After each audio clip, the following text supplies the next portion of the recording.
முரசொலி நாளேட்டில் சமஸ்கிருதமயம் ஆக்குதல் என்ற தலைப்பில் வெளியாகியுள்ள தலையங்கத்தில் மக்களவை நடவடிக்கைகள் சமஸ்கிருத மொழியிலும் உறுப்பினர்களுக்கு விளக்கப்படும் என்று மக்களவைத் தலைவர் ஓம் பிர்லா சொல்லியிருக்கிறார். யாருக்கு புரியும், எத்தனை பேர் அறிவார்கள் என்பதையும் அவர் சொல்லியிருந்தால் பாராட்டலாம். அதையே சமஸ்கிருதத்தில் சொல்லியிருந்தால் பாராட்டு விழா கூட ஓம் பிர்லாவுக்கு எடுக்கலாம் என்று தெரிவிக்கப்பட்டுள்ளது. மக்களவையில் கடந்த பிப்ரவரி 11ஆம் தேதியன்று கேள்வி நேரம் முடிந்தவுடன் மக்களவைத் தலைவர் ஓம் பிர்லா ஒரு அறிவிப்பை வெளியிட்டார். மக்களவை நடைபெற்றுக் கொண்டிருக்கும் போது அதன் மொழிபெயர்ப்புகள் உடனுக்குடன் பல்வேறு மொழிகளில் வழங்கப்பட்டு வருகிறது. அந்த மொழிகளின் பட்டியலில் டோக்ரி, போட்டோ, மைத்திலி, மணிப்பூரி, சமஸ்கிருதம், உருது ஆகிய 6 மொழிகள் சேர்க்கப்பட்டுள்ளன. இதன் மூலம் இந்த மொழிகள் மூலமும் உறுப்பினர்களுக்கு ஒரே நேரத்தில் விளக்கம் கிடைக்கும் என தெரிவித்தார். இதற்கு உடனடியாக திமுக சார்பில்தான் எதிர்ப்பு தெரிவிக்கப்பட்டது. மக்களவை மொழிகளின் பட்டியலில் சமஸ்கிருதம் இருப்பதற்கு முன்னாள் அமைச்சரும் திமுக உறுப்பினருமான தயாநிதி மாறன் கடும் எதிர்ப்பு தெரிவித்தார். இது தொடர்பாக பேசிய அவர், எந்த மாநிலத்தின் அலுவல் மொழியாக சமஸ்கிருதம் இருக்கிறது என்று சொல்ல முடியுமா? அந்த மொழி தொடர்பு கொள்ள முடியாத நிலையில் உள்ளது. 2011ஆம் ஆண்டு மக்கள் தொகை கணக்கெடுப்பின்படி 73,000 பேர் மட்டுமே சமஸ்கிருதம் பேசுகிறார்கள். உங்கள் RSS சித்தாந்தத்தால் வரி செலுத்துவோரின் பணத்தை ஏன் வீணடிக்கிறீர்கள் என்று கேள்வி எழுப்பினார். இப்படி ஒரு எதிர்வினையை ஓம் பிர்லா எதிர்பார்க்கவில்லை. சமஸ்கிருதம் லட்சக்கணக்கானவர்களால் பேசப்படுகிறது என்றோ, இந்த அவையில் இருக்கும் 10 பேருக்கு சமஸ்கிருதம் தெரியும் என்றோ, 3 மாநிலங்களில் அது ஆட்சி மொழியாக இருக்கிறது என்றோ ஓம் பிர்லா சொல்லி இருக்க வேண்டும். அதை விட்டுவிட்டு கற்பனையான காட்சிகளை விவரிக்கிறார் அவர். நீங்கள் எந்த நாட்டில் வசிக்கிறீர்கள்? இது பாரதம். பாரதத்தின் மூல மொழி எப்போதும் சமஸ்கிருதம் தான். அதனால்தான் சமஸ்கிருதம் மட்டுமல்ல 22 மொழிகளையும் குறிப்பிட்டோம்.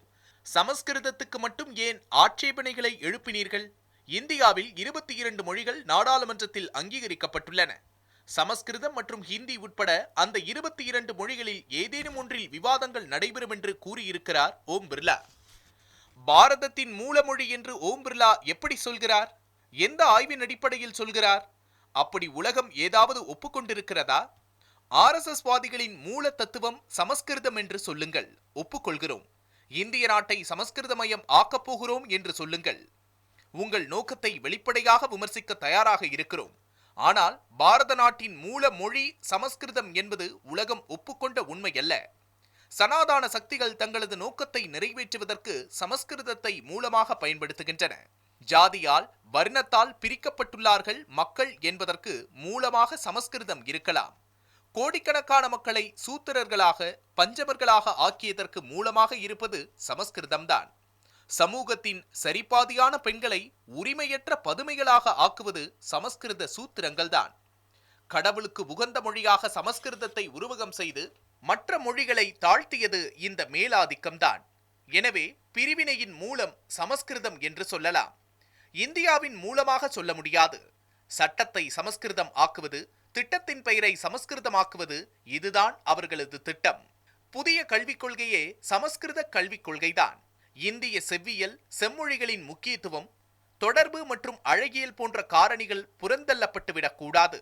இந்திய அரசியலமைப்பு சட்டத்தின் 8வது வரைவில் குறிப்பிடப்பட்டுள்ளதும் மற்றுமொரு முக்கியமான நவீன மொழியுமான சமஸ்கிருதம் ஒன்று கூட்டப்பட்ட கிரேக்க மற்றும் லெத்தின் மொழிகளின் இலக்கியங்களை காட்டிலும் செறிவு மிக்கதாகவும், கணிதம், தத்துவம், இலக்கணம், இசை, அறிவியல், மருத்துவம், கட்டிடக்கலை, உலோகவியல், நாடகம், கவிதை, கதை சொல்லல் மற்றும் பிற ஆயிரக்கணக்கான ஆண்டுகளாக பல்வேறு மதங்களை சார்ந்தவர்களாலும் மதச்சார்புடையவர்களாலும் வாழ்வின் பலதரப்பட்ட சமூக, பொருளாதார மற்றும் வாழ்வியல் முறைகளை சார்ந்த எழுத்தாளர்களால் எழுதப்பட்ட ஏராளமான செல்வங்களையும் உள்ளடக்கி உள்ளது என்று முரசொலி தெரிவித்துள்ளது.